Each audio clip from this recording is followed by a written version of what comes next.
એવું છે એમ?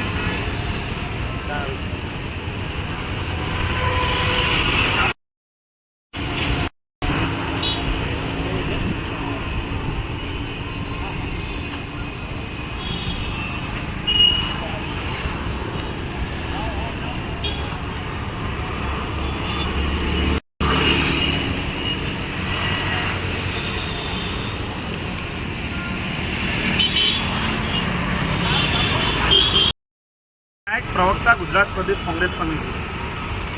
મિત્રો, જે રીતે અમદાવાદ શહેરમાં છેલ્લા 25 વર્ષથી અમદાવાદ મ્યુનિસિપલ કોર્પોરેશનમાં ભારતીય જનતા પાર્ટીનું શાસન છે, જે રીતે ગુજરાતમાં 28-30 વર્ષથી ભારતીય જનતા પાર્ટીનું શાસન છે, ભૂતકાળમાં અંગ્રેજોના શાસનમાં જે પ્રકારના કરવેરા લાગુ કરવામાં નહોતા આવતા એ પ્રકારના ઊંચા કરવેરા હાલ અમદાવાદના શહેરીજનોના માથે નાખવામાં આવ્યા છે અને આટલા કર નાખ્યા બાદ પણ અમદાવાદના શહેરીજનોની જે પ્રાથમિક સુવિધા જેવી કે ચોખ્ખું પાણી, ગટરના પાણીની વ્યવસ્થા, નિકાલ કરવા માટેની રોડ રસ્તાની સાફ સફાઈ કે પ્રાથમિક આરોગ્યની સુવિધાઓ, આ તમામ સુવિધાઓ આપવામાં ક્યાંક ને ક્યાંક અમદાવાદ મ્યુનિસિપલ કોર્પોરેશનનું વહીવટીતંત્ર અને સત્તાપાંચ નિષ્ફળ ગયું છે।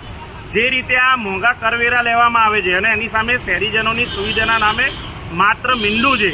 હું માનું છું કે અમદાવાદ મ્યુનિસિપલ કોર્પોરેશનના સત્તાધીશો શહેરીજનોના, નગરજનોના ટેક્સના પૈસે માત્ર ને માત્ર એસી ઓફિસોમાં અને ગાડીઓમાં ફરે છે અને ચૂંટણી સમયે જ મત માંગવા માટે આવે છે અને ક્યાંક ને ક્યાંક વહીવટી તંત્રના જે આ સરકારી બાબુઓ છે એના પર કોઈપણ પ્રકારનું આ લોકોનું કંટ્રોલિંગ નથી કે કોઈપણ પ્રકારનું આ લોકોની પકડ નથી એવું સ્પષ્ટ દેખાઈ આવે છે। જે પ્રકારે ગટરના પાણી અત્યારે બેક મારી રહ્યા છે, હજુ તો પ્રી મોન્સૂન કામગીરી માત્ર કાગળ પર છે।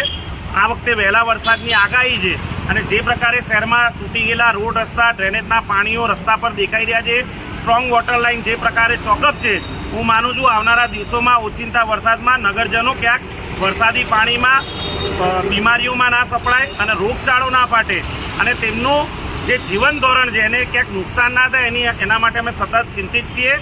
આવનારા દિવસોમાં વિપક્ષ તરીકે અમે સત્તાધીશોની કુંભકર્ણ નિંદ્રામાંથી તેમને જગાડવા માટેના જે કોઈ પણ કાર્યક્રમ આપવા પડે અમે આપીશું।